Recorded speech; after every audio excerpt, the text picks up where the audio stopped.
अगर यह संभव होता तो यूहिंग जर्ग रानी को मारने के लिए कोई भी कीमत चुकाने को तैयार था, यहाँ तक कि अपनी जान भी।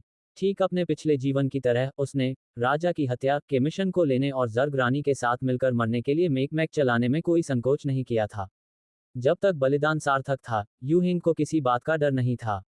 लेकिन अगर वह अपनी जान दे भी देता, तब भी वह दुनिया के विनाश को नहीं रोक सकता था। और जर्ग रानी ने पर्याप्त दयालुता और ईमानदारी दिखाई थी। यूहिंग के लिए उदासीन रहना असंभव था। सबसे महत्वपूर्ण बात यह थी कि इस क्षण उसने पहले से ही ब्रह्मांड की चेतना के अस्तित्व को महसूस कर लिया था। यूहिंग को नहीं पता था कि जर्ग रानी ने इतने महान अस्तित्व को बुलाने के लिए किस पद्धति का उपयोग किया था, लेकिन इसने उसे अंतिम निर्णय लेने से नहीं रोका। ब्रह्मांड की चेतना के नाम पर वह जर्ग रानी के साथ शांतिपूर्ण सह अस्तित्व के समझौते पर पहुंच गया। तारांकन पक्ष कर यूहिंग तारांकन। यूहिंग ने युवा जर्ग रानी की तब तक देखभाल करने का वादा किया जब तक कि वह आकाशगंगा मिल्की वे नहीं छोड़ देती। तारांकन पक्ष ख जर्ग रानी तारांकन। जर्ग रानी ने पृथ्वी पर रहते हुए मनुष्यों को नुकसान पहुंचाने या प्रजनन करने की पहल नहीं करने का वादा किया, लेकिन उसने तब तक अपनी रक्षा करने का अधिकार सुरक्षित रखा जब तक कि वह स्थान परिवर्तन ट्रांजिशन करने की क्षमता विकसित नहीं कर लेती। ब्रह्मांड की चेतना की गवाही में समझौता स्थापित हो गया। आसमान की कसम खाने की कोई जरूरत नहीं थी। जब यूहिंग और जर्ग रानी आध्यात्मिक संचार के माध्यम से एक समझौते पर पहुंचे तो उसकी चेतना के सागर में एक अतिरिक्त छाप अंकित हो गई। ये छाप रहस्यमयी थी और इसे सीधे नहीं देखा जा सकता था। वह केवल इसके अस्तित्व को महसूस कर सकता था। मेजबान होस्ट की देखभाल करने में मेरी मदद करो। जर्ग रानी की आवाज यूहिंग के दिमाग में फिर से गूंजी। चालाकी मत करना, वरना पछताओगे। उसकी आवाज कमजोर और थकी हुई थी। यूहिंग दंग रह गया। उसका क्या मतलब था? मूर्ख वानर। जर्ग रानी गुस्से में थी। मैं सोने जा रही हूं। क्या तुम्हें लगता है कि ब्रह्मांड की चेतना को बुलाना आसान है? लानत है। क्या ये पक्ष के पिता के प्रति उसका रवैया था? यूहिंग को दांतों में खुजली महसूस हुई। गुस्सा आया। हालांकि इससे पहले कि वह पलटवार कर पाता, मेज पर बैठी छोटी बच्ची पीछे की ओर गिर गई। यूहिंग ने अनजाने में उसे पकड़ने के लिए अपने हाथ बढ़ाए। या बच्ची ने अपनी बाहें लहराईं और लगातार बचकानी आवाजें निकालने लगी। फिर वह फिर से खिलखिला उठी। उसकी मुस्कान बहुत मासूम थी और उसकी आंखें बहुत बड़ी थीं। उसकी काली पुतलियां सितारों की छोटी बूंदों की तरह चमक रही थीं, जैसे उन्होंने दुनिया की अंतहीन आध्यात्मिक ऊर्जा को इकट्ठा कर लिया हो। यूहिंग ने इतनी प्यारी छोटी चीज कभी नहीं देखी थी। उसे एहसास नहीं हुआ कि उसके दिल के सबसे गहरे हिस्से में, जो चट्टान की तरह ठोस और फौलाद की तरह सख्त था, कुछ अलग हो रहा था। उसका एक टुकड़ा चुपचाप पिघल गया। बच्ची मुस्कुराई और यूहिंग की ओर अपनी बाहें फैला दी। यूहिंग ने उसे सावधानी से अपनी बाहों में ले लिया। यूहिंग अच्छी तरह जानता था कि उसकी बाहों में जो छोटी सी जान थी, वह अब जर्ग रानी नहीं थी। उसका नाम त्यान त्यान था। एक 6 महीने की बच्ची। जर्ग रानी के साथ यूहिंग की चाहे जो भी दुश्मनी रही हो, ये बच्ची निर्दोष थी। यूहिंग महसूस कर सकता था। इस छोटे से शरीर में एक नवजात आत्मा थी। वह जर्ग रानी की मेजबान बनने के लिए भाग्यशाली थी या बदकिस्मत, लेकिन इसकी वजह से उसकी नियति बदल गई थी। यूहिंग उसके लिए दया महसूस किए बिना नहीं रह सका। अगले ही पल यूहिंग के हाव भाव बदल गए। उसका दाहिना हाथ, जिसने बच्ची के निचले हिस्से को पकड़ा हुआ था, उसने मोटे डायपर के माध्यम से गर्मी महसूस की। यूहिंग और त्यान त्यान ने एक दूसरे को देखा। बच्ची मासूमियत से पलकें झपका रही थी। यूहिंग ने राहत की सांस ली। शुक्र है कि उसने डायपर पहना हुआ था। हालांकि जल्द ही यूहिंग को लगा कि कुछ गड़बड़ है। उसकी सूंघने की तीव्र शक्ति ने एक अकथनीय गंध पकड़ ली। तुमने? यूहिंग की नजरें टिक गईं। त्यान त्यान ने भौहें सिकुड़ी और होंठ भींच लिए। वह ऐसी लग रही थी जैसे रोने ही वाली हो। यूहिंग के विचार 3 सेकंड के लिए रुक गए। उसने एक लंबी आह भरी और बच्ची को वापस मेज पर रख दिया। फिर उसने बेचैनी से बैग में छानबीन की। जब त्यान त्यान को अनाथालय से लाया गया था, तो वह अपने साथ एक बैग लाई थी। बैग में डायपर, दूध की बोतलें, दूध पाउडर, गीले वाइप्स, टैल्कम पाउडर, कपड़े, बच्चों के जूते आदि थे। यह अनाथालय की देखभाल करने वाली द्वारा उसके लिए विशेष रूप से तैयार किया गया उपहार था। इसने यूहिंग की तत्काल समस्या को हल कर दिया। लेकिन अब समस्या ये थी, उसे कौन बताएगा कि बच्चे के डायपर कैसे बदले जाते हैं। 3 जन्मों के बाद भी यूहिंग कभी पिता नहीं बना था। उसे पालन पोषण का कोई अनुभव नहीं था। उसने उम्मीद नहीं की थी कि उसका नया जीवन, स्टे एट होम डैड, घर पर रहने वाले पिता बनने से शुरू होगा।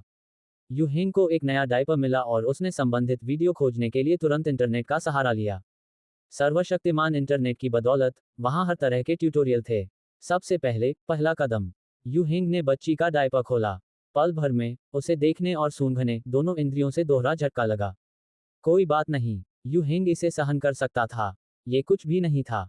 वह लाशों के पहाड़ों और खून के समुद्रों से लड़कर यहाँ तक पहुंचा था। वह मल और मूत्र से क्यों डरेगा? उसने गंदा डायपर फेंक दिया और दूसरे कदम पर बढ़ गया। यू हिंग ने अपनी सांस रोकी और उसके शरीर से गंदगी साफ करने और उसके निचले हिस्से को साफ करने के लिए बेबी वाइप का इस्तेमाल किया। तीसरा कदम नया डायपर पहनाना था। लेकिन उसे लपेटने की कोई जल्दी नहीं थी, क्योंकि उसे अभी टैल्कम पाउडर भी लगाना था। मौसम गर्म था। अगर वह शरीर को सूखा नहीं रखता तो बच्चे को आसानी से घमौरियां हो सकती थीं और उसे असहज महसूस होता। अंतिम चरण डायपर को चिपकाना था। यू हिंग ने वीडियो के अनुसार प्रक्रियाओं का सेट पूरा किया, लेकिन उसे लगा कि इसमें बहुत मेहनत लगी। हालांकि मेज पर कसकर लिपटी त्यान त्यान को देखकर उसे उपलब्धि का एहसास हुआ। यू हिंग उसे देखकर मुस्कुराया। उसने देखा कि बच्ची दयनीय ढंग से अपना दाहिना अंगूठा चूस रही थी। उसके नन्हे से मुंह से लार टपक रही थी। क्या बात है? यू हिंग थोड़ा उलझन में था। क्या उसने इसे साफ नहीं किया था? वह तो असंभव था। त्यान त्यान ने एक पल इंतजार किया। ये देखकर कि यू हिंग ने कोई जवाब नहीं दिया, उसने अपना बेस्वाद अंगूठा बाहर निकाला और अपने हाथ पैर मारने लगी।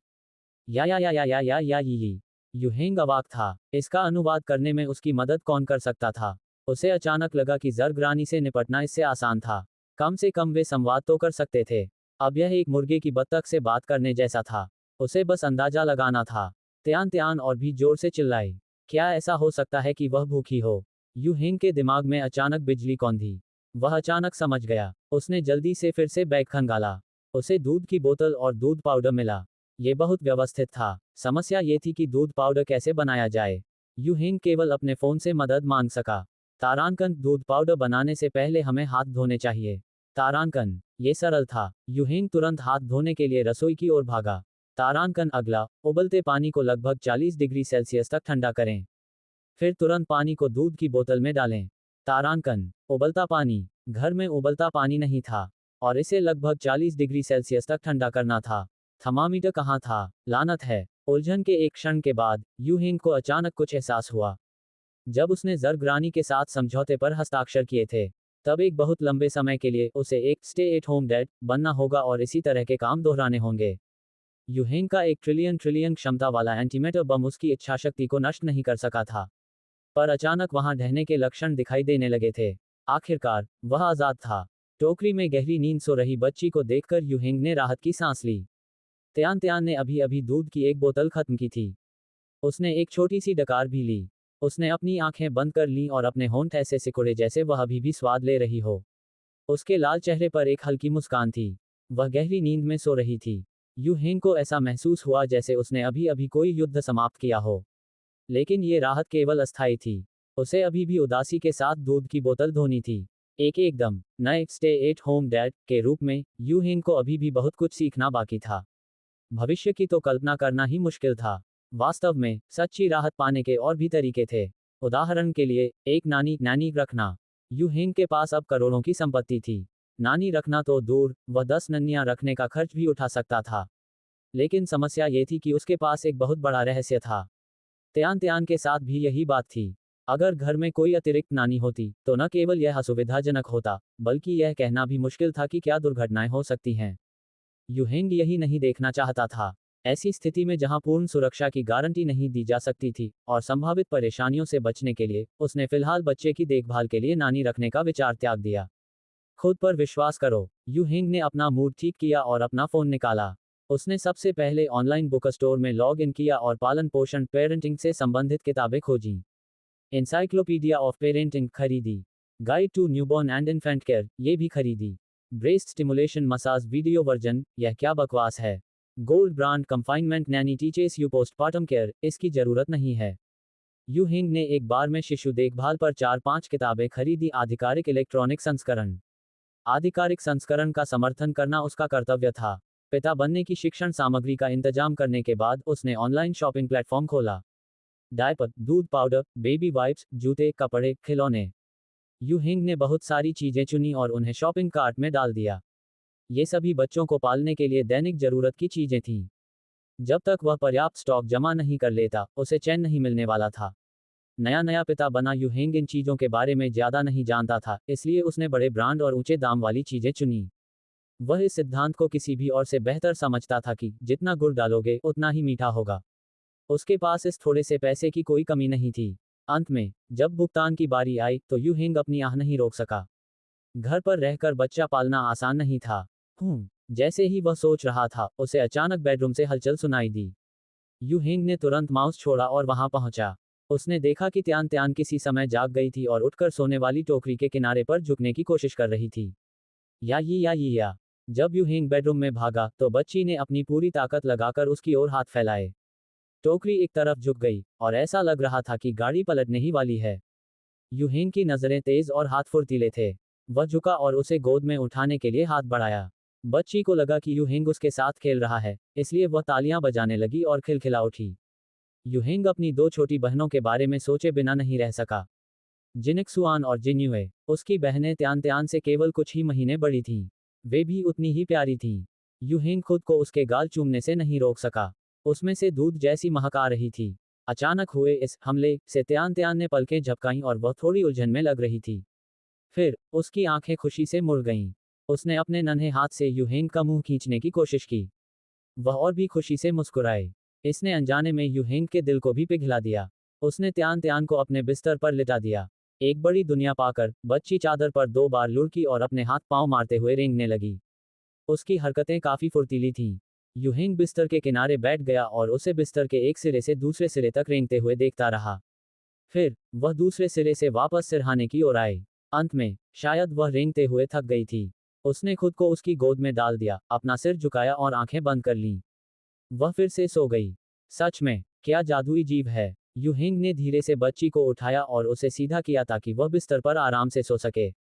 उसने एयर कंडीशनर की हवा से उसे ढक दिया। ये सुनिश्चित करने के बाद कि नन्ही बच्ची सो रही है, यू हिंग वापस कंप्यूटर टेबल पर आ गया। उसने शॉपिंग कार्ट में एक पालना क्रिप भी जोड़ दिया। पिता बनने के पहले दिन यू हिंग घबराहट से धीरे धीरे कुशल होने की ओर बढ़ा और फिर पानी की तरह पैसा बहाया। उस रात वह ज्यादा नहीं सोया। उसने त्यान त्यान को 2 बार दूध पिलाया और 4 बार उसके डायपर बदले। उसने बहुत सारा विचित्र ज्ञान और अनुभव प्राप्त किया। उसने सीखा कि डायपर गीला है या नहीं, ये कैसे पहचाना जाए।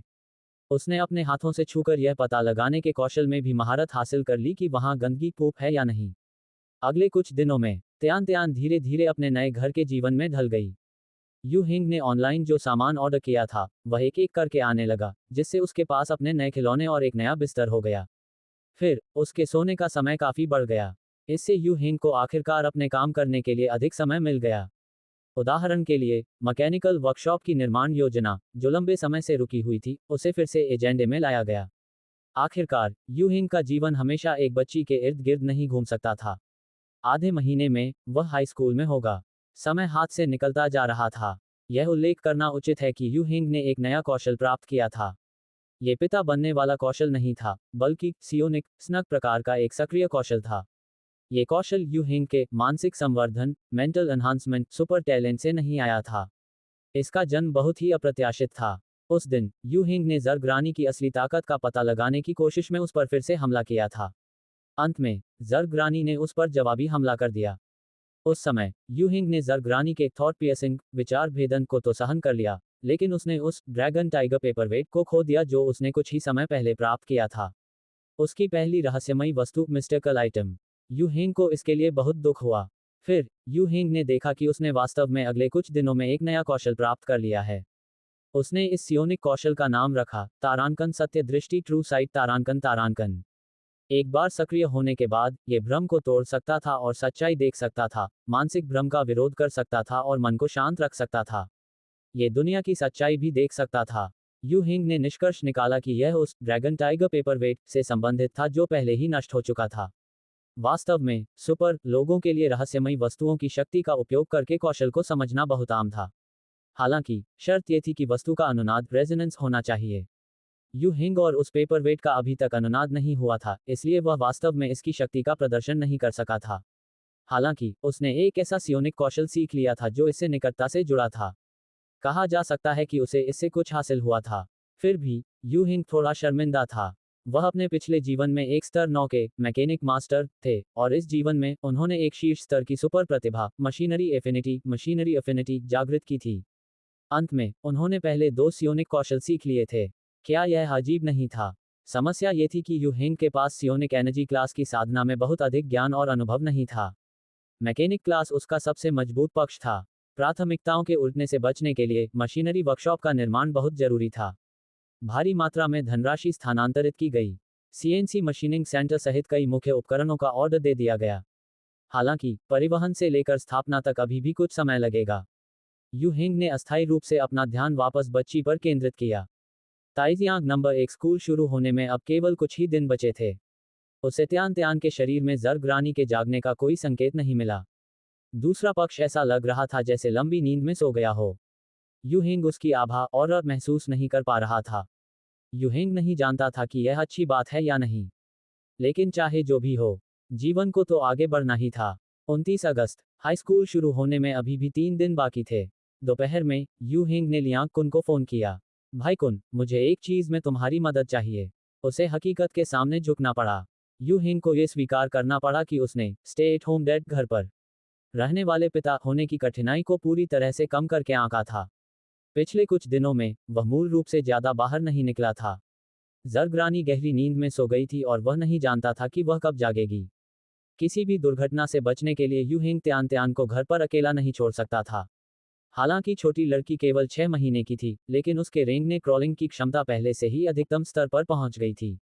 वह अपने आसपास की दुनिया के बारे में जिज्ञासा से भी भरी थी और अन्वेषण करने की तीव्र इच्छा रखती थी। हर दिन खाने पीने के बाद वह सोने और आराम करने के अलावा अपनी सारी ऊर्जा रेंगने में खर्च करती थी। बिस्तर के सिरहाने से अंत तक रेंगना और 3 बार वापस आना उसके लिए सिर्फ एक वार्म अप था। बेडरूम से स्टडी रूम और फिर वापस ऊपर अटारी तक रेंगना एक सामान्य बात थी। हाल ही में उसने ऊंचे बुकशेल्फ को चुनौती देने की कोशिश की थी। अगर यू हिंग उस पर नजर नहीं रख रहा होता तो शायद वह छोटी इमारत से बाहर निकलकर सड़क पर पहुंच जाती। यू हिंग को नहीं पता था कि उसने इस छोटी लड़की को कितनी बार पकड़ा था, लेकिन उसके पास कोई विकल्प नहीं था। उसे अपना भी कुछ काम करना था। वह हर समय छोटी लड़की को अपने शरीर पर नहीं लाद सकता था। जहां तक खिलाने, डायपर बदलने, नहलाने की बात थी, यू हिंग खुद के लिए सहानुभूति के आंसू बहाना चाहता था। उसे अनजाने में अपने सौतेले पिता के शरीर पर लटकी हुई 2 बहनों की याद आ गई। उसे लगा कि उसका अंदाज हाल ही में बदल गया है। स्टॉर्स लीग का पूर्व 5 स्टार जनरल, 9वें स्तर का मास्टर मैकेनिक, वार गॉड मेका का नियंत्रक, मेडल ऑफ ऑनर धारक। अब वह एक ऐसा पिता बन गया था जो घर से बाहर नहीं निकलता था, जीवित रहने के लिए ऑनलाइन शॉपिंग पर निर्भर था और हर दिन अपने बच्चों की देखभाल करता था। एक 16 साल का लड़का। यू हिंग को लगा कि वह इस तरह जारी नहीं रख सकता। उसने आखिरकार त्यान त्यान की देखभाल के लिए एक नानी खोजने का फैसला किया। वरना यू हिंग कुछ दिनों में ताइजियांग नंबर 1 स्कूल कैसे जा पाएगा। वह छोटी लड़की को अपनी पीठ पर लाद कर स्कूल नहीं जा सकता था। हालांकि वर्तमान स्थिति के आधार पर उसे एक अच्छी नानी चुननी थी, अन्यथा कुछ गलत होने पर परेशानी हो सकती थी। इसीलिए यू हिंग ने लियांग कुन को फोन किया। त्यान त्यान को यहां लाने के लिए लियांग कुन ने बहुत प्रयास किए थे। उसे अंदर की बात भी पता थी। एक उच्च गुणवत्ता वाले उपकरण टूल के रूप में यू हिंग ने उसका उपयोग करने में कोई दबाव महसूस नहीं किया। तुम चाहते हो कि मैं एक नानी ढूंढूं? दूसरी तरफ लियांग कुन को लगा कि उसने गलत सुना है। यू शाओ, क्या हमें इसके लिए किसी एजेंसी के पास नहीं जाना चाहिए? उसके पास इस तरह का कोई व्यवसाय नहीं था। मुझे ऐसी नानी चाहिए जिस पर मैं पूरी तरह भरोसा कर सकूं। वेतन कोई समस्या नहीं है, यू हिंग ने जवाब दिया। एजेंसी के बारे में भूल जाओ, तुम स्थिति जानते हो। लियांग कुन अवाक रह गया। सोचकर देखा जाए तो यू हिंग का अनुरोध अनुचित नहीं था। कौन चाहेगा कि एक किशोर लड़का 6 महीने की बच्ची के साथ अकेला रहे? इसके अलावा त्यान त्यान की पृष्ठभूमि भी स्पष्ट नहीं थी। क्षण भर की झिझक के बाद लियांग कुन ने दांत पीसे और कहा, यू शाओ, मेरे पास एक तैयार उम्मीदवार है। यू हिंग की दिलचस्पी तुरंत जाग गई। कौन? लियांग कुन ने थूक निकाला। यह मेरी पत्नी शाओ वन है। आपने उसे पहले देखा है? मम्मा। यू हिंग को तुरंत वह वेट्रेस याद आ गई जिसे उसने उस दिन कियान पैलेस के बॉक्स में देखा था। तुम्हारी शादी हो गई? उसे याद आया कि लियांग कुन उसे अपनी प्रेमिका कहता था। अब जब उसने उसे अपनी पत्नी कहा तो उसके लहजे में स्पष्ट रूप से अंतर था। हे, लियांग कुन हंसा। हमारी अभी अभी शादी हुई है। यू हिंग के काम से 500,000 युआन कमाने के बाद उसने तुरंत अपनी प्रेमिका से इस्तीफा देने के लिए कहा। उसने शाओवन के साथ विवाह प्रमाण पत्र बनवा लिया। शाओवन अगले साल के अंत तक कियान पैलेस में रहना चाहती थी और फिर शादी करने के लिए लियांग कुन के साथ अपने गृहनगर जाना चाहती थी। वह मेहनती और मितव्ययी थी। अब जब वह घर पर रहती थी और कुछ नहीं करती थी, तो वह लियांग कुन से काफी शिकायत करती थी। उसे लगा कि यह आदमी सिर्फ इसलिए घमंडी हो गया है क्योंकि उसके पास कुछ पैसे आ गए हैं। इस तरह जीवन नहीं जिया। जाता। लियांग कुन का मूल इरादा अपनी पत्नी को कड़ी मेहनत न करने देना था, लेकिन अंत में उसे शिकायतें सुननी पड़ीं। वह भी काफी उदास था। अब जब यूहेंग ने कहा कि वह एक भरोसेमंद नानी रखना चाहता है, तो उसे अचानक एक विचार आया। शाओवन को त्यान त्यान की देखभाल में मदद करने देना न केवल यूहेंग के अनुरोध के अनुरूप था, बल्कि उसकी पत्नी का मुंह बंद करने का भी एक तरीका था। एक तीर से दो निशाने।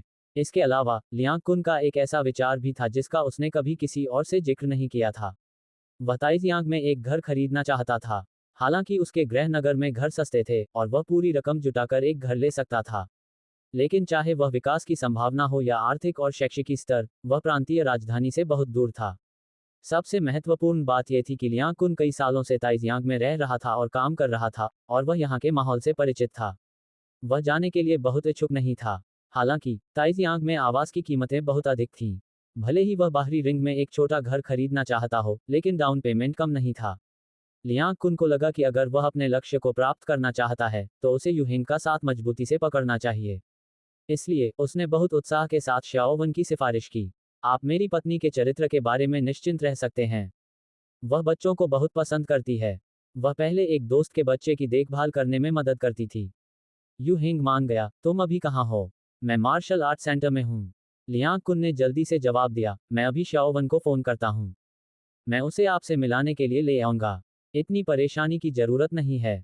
यूहिंग ने कहा, तुम मुझे पता भेज दो, मैं मार्शल आर्ट सेंटर में तुमसे मिलने आ जाऊंगा। वह इतने समय से घर में रह रहा था कि उसे लग रहा था कि उस पर फफूंद मोल जमने वाली है। वह बस बाहर निकलकर ताजी हवा लेना चाहता था। लियांग कुन को यूहिंग के प्रस्ताव पर कोई आपत्ति नहीं थी। दोनों पक्षों में सहमति हुई और यूहिंग ने कॉल समाप्त कर दी। फिर वह हंसने लगा और अपने शरीर पर लटकी त्यान त्यान को पकड़ा। अभी जब वह लियांग कुन से बात कर रहा था, छोटी लड़की चुपके से रेंगती हुई आई और उसके पैर से चढ़कर उसकी गोद में आ गई। उसने कोई शोर नहीं मचाया, बस यूहिंग की टी शर्ट को अपनी लार से भिगो दिया। या पफ पफ। मौके पर पकड़ी गई छोटी लड़की अभी भी बहुत असंतुष्ट थी। उसने अपने नन्हे पंजे लहराए और चिल्लाती रही। शायद इसलिए क्योंकि उसने देखा कि यूहिंग को परेशान करना आसान है। हाल ही में वह और भी जिद्दी हो गई थी। यूहिंग ने उसके कूल्हे पर एक हल्का थपकी दी। वह उठा और बाहर जाने की तैयारी करने लगा। यूहिंग ने टी शर्ट बदली, हैंडबैग लिया और उसमें डायपर, गीले वाइप्स, थर्मस कप, दूध पाउडर, दूध की बोतलें आदि रखीं। बच्चे को बाहर ले जाने के लिए ये सभी जरूरी चीजें थीं। उसने इसे बेबी रेजिंग मैनुअल से सीखा था। फिर उसने त्यान त्यान के लिए एक बेबी स्लिंग, बच्चे को ले जाने वाला पट्टा पहना। उसने उसे अपने सामने लटका लिया। जाने से पहले यूहिंग छतरी, पैरासोल साथ लाना नहीं भूला। हालांकि दोपहर में बादल छाए हुए थे, लेकिन फिर भी वह सावधानी के तौर पर छतरी साथ ले आया। या घर से बाहर निकली छोटी लड़की उत्साहित थी। साथ ही वह यूहिंग की गोद में उछल भी रही थी। उसके दोनों पैर बेतहाशा चल रहे थे। यूहिंग फिर से उसके कूल्हे को थपथपाए बिना नहीं रह सका। वह तुरंत शांत हो गई। वह आज्ञाकारी रूप से यूहिंग की छाती से अपना चेहरा सटाकर अंगूठा चूसने लगी। वास्तव में अपनी उम्र के अन्य बच्चों की तुलना में त्यान त्यान बहुत अच्छी तरह से व्यवहार करती थी। घर पर रहने के दौरान वह शायद ही कभी रोती थी। अधिक से अधिक वह यूहिंग को ये बताने के लिए कुछ बार आवाज देती थी कि वह भूखी है या थकी हुई है। वह रात में भी देर तक सोती थी।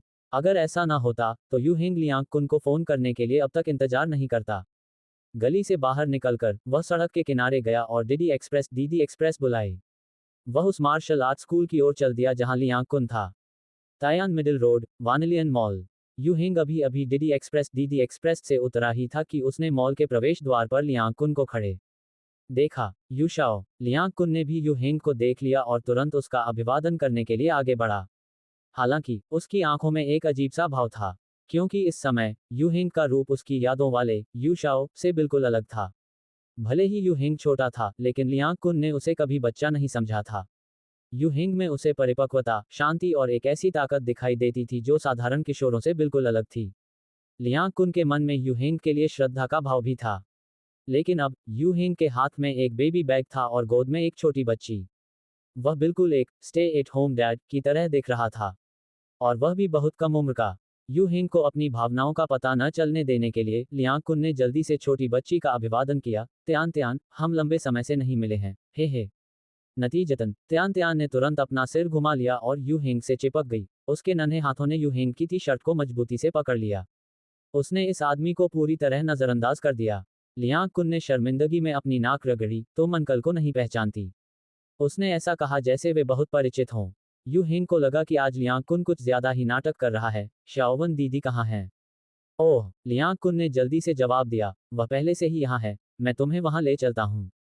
उसके मार्गदर्शन में यू हिंग बच्ची को लेकर लिफ्ट में चढ़ा और मॉल के नीचे स्थित मार्शल आर्ट स्कूल पहुंचा। तारानकन होंगवू मार्शल आर्ट स्कूल। तारानकन तारानकन। लियांग कुन ने यू हिंग को बताया कि यह स्कूल उसके एक दोस्त ने खोला है।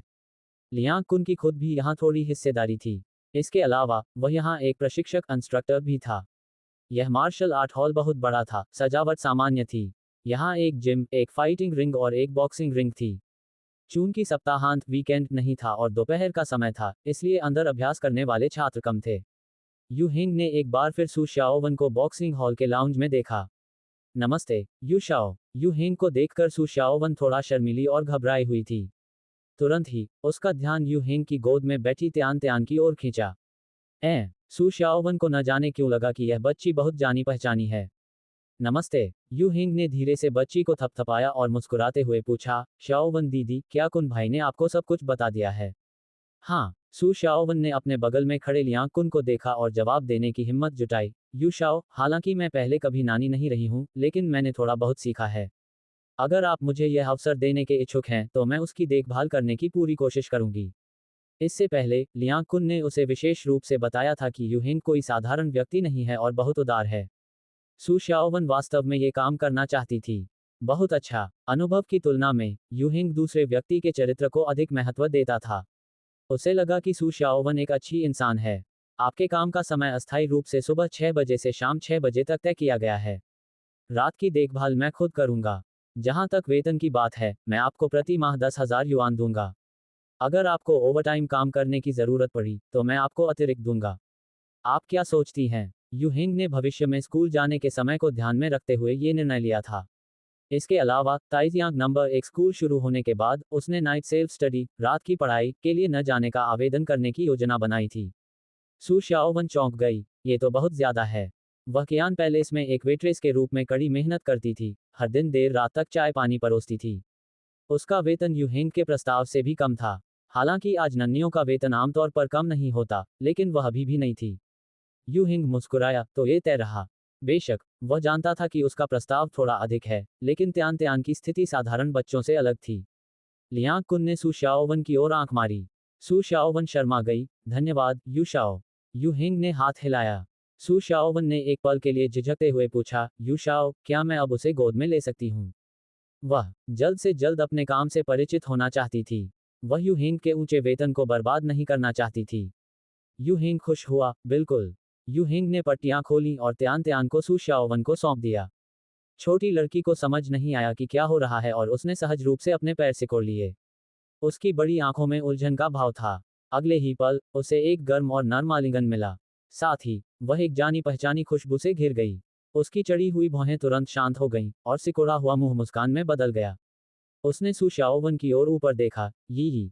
सू शाओवन को ऐसा लगा जैसे उस पर बिजली गिर गई हो। उसने अविश्वास के साथ अपनी बाहों में छोटी लड़की को देखा और ध्यान से उसकी भौहों, नाक, मुंह को देखा। फिर उसने त्यान त्यान की गर्दन के बाईं ओर छोटा सा तिल देखा। लिटिल नान। सू शाओवन चिल्ला उठी। हाँ, यू हिंग और लियांग कुन ने एक ही समय में उसकी ओर देखा।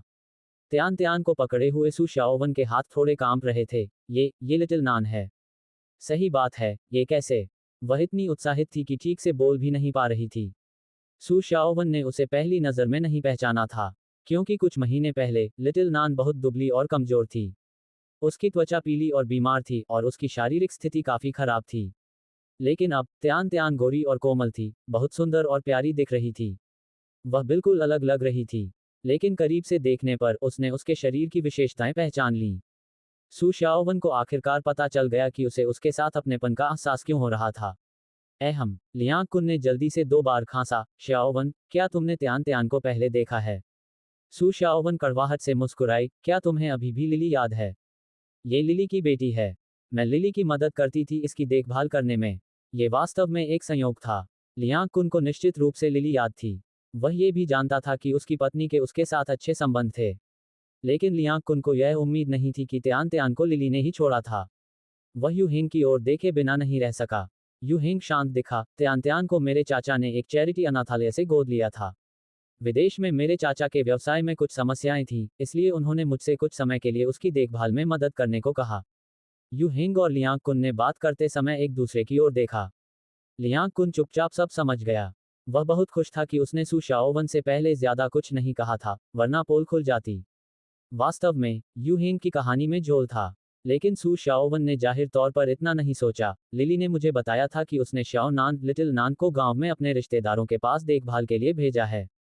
वह अपने बॉयफ्रेंड को ढूंढने दक्षिणी बर्मा जा रही थी। मुझे उम्मीद नहीं थी। अपनी बाहों में छोटी लड़की को देखकर सू शाओवन गुस्से में और दुखी थी। उसने वास्तव में शाओ नान को फेंक दिया। ये बहुत ज्यादा है, यू हिंग ने कहा। उसे कूड़ेदान के पास एक सफाई कर्मचारी ने उठाया था। सू शाओवन खुद को त्यान त्यान के चेहरे से सटाने से नहीं रोक सकी। उसकी आंखों के कोनों से आंसू छलक पड़े। ये छोटी लड़की ने अपना हाथ बढ़ाकर उसका चेहरा छूने की कोशिश की। अच्छी बच्ची, सू शाओवन ने सिसकी ली और यू हिंग की ओर दृढ़ नजर से कहा। यू शाओ, कृपया निश्चिंत रहें। मैं शाओ नान और त्यान त्यान की बहुत अच्छी देखभाल करूंगी। यू हिंग ने उस पर विश्वास किया, क्योंकि उसने उसकी आंखों में मातृत्व की चमक देखी थी। चूंकि सू शाओवन और छोटी लड़की का ऐसा भाग्य जुड़ा था, तो उसे उनकी देखभाल करने देना वास्तव में अच्छा था। भविष्य में भले ही त्यान त्यान सामान्य लोगों से कुछ अलग दिखाए, उसे विश्वास था कि सू शाओवन उसके साथ कुछ भी बुरा नहीं करेगी। शायद यही नियति थी। शाओ नान, यी त्यान त्यान, यी या लाउंज में सू शाओवन ने छोटी बच्ची को अपनी बाहों में ले रखा था और वह ममता से भरी हुई थी। उसे बच्ची पर जितना प्यार आ रहा था, वह कम ही लग रहा था। और त्यान त्यान भी सू शाओवन के स्नेह का बिल्कुल विरोध नहीं कर रही थी। वह खिलखिला रही थी। वह बहुत खुश लग रही थी। इसने वहां मौजूद यू हिंग और लियांग कुन को थोड़ा फालतू महसूस कराया। यू हिंग त्यान त्यान के प्रति सू शाओवन की ईमानदारी को पूरी तरह महसूस कर सकता था, और बच्ची के मन में भी उसके लिए एक विशेष प्रकार का लगाव था। लियांग कुन ने खांसा और यू हिंग से कहा, यू शाओ, चूंकि आप यहाँ हैं, क्या आप आसपास देखना चाहेंगे? वह बस बातचीत शुरू करने की कोशिश कर रहा था।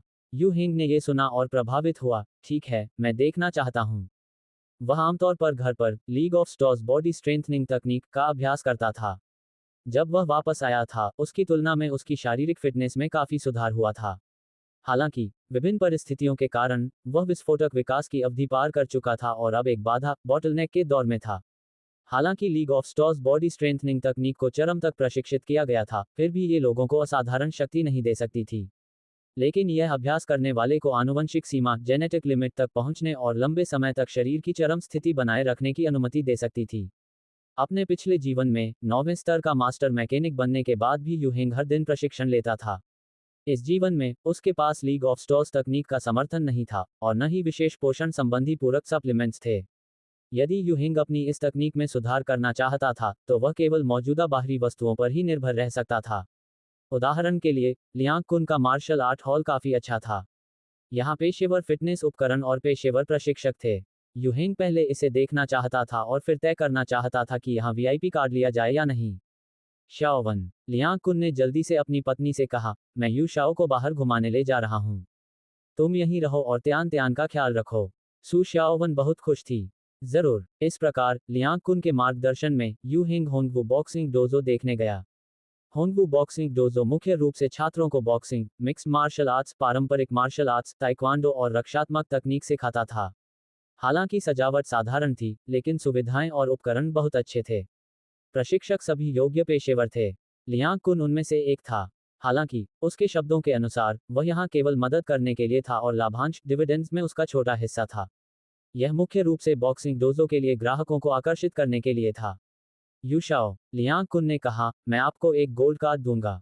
जब भी आप खाली हों, यहाँ आकर अभ्यास करें। वह देख सकता था कि यू हिंग की इस जगह में काफी दिलचस्पी थी, इसलिए वह उसे खुश करने की कोशिश कर रहा था। आखिर अब यू हिंग शाओवन का नियोक्ता एम्प्लॉयर जो था। यू हिंग बिना किसी प्रतिबद्धता के मुस्कुराया। बात करते करते वे दोनों बॉक्सिंग रिंग के पास पहुंचे। इस समय रिंग में दो मुक्केबाज अभ्यास स्पारिंग कर रहे थे, जो जोश के साथ एक दूसरे पर वार कर रहे थे। रिंग के चारों ओर बहुत से दर्शक थे। तालियों और समर्थन के नारों की आवाजें एक के बाद एक आ रही थीं। उनमें से अधिकांश डोजो के प्रशिक्षक और कर्मचारी थे। जब यू हिंग और लियांग कुन पहुंचे, तो दोनों मुक्केबाजों के बीच मुकाबला सबसे महत्वपूर्ण मोड़ पर पहुंच गया था। नीले शॉर्ट्स वाले मुक्केबाज ने प्रतिद्वंद्वी के बचाव का फायदा उठाया और लाल शॉर्ट्स वाले मुक्केबाज की ठुड्डी पर एक जोरदार हुक मारा। भीड़ के शोर के बीच लाल शॉर्ट्स वाला मुक्केबाज जमीन पर गिर पड़ा। वह लड़ाई जारी रखने की क्षमता खो चुका था। नीले शॉर्ट्स वाला मुक्केबाज अपने समर्थकों की जय जयकार के जवाब में गर्व से अपने दस्ताने लहरा रहा था।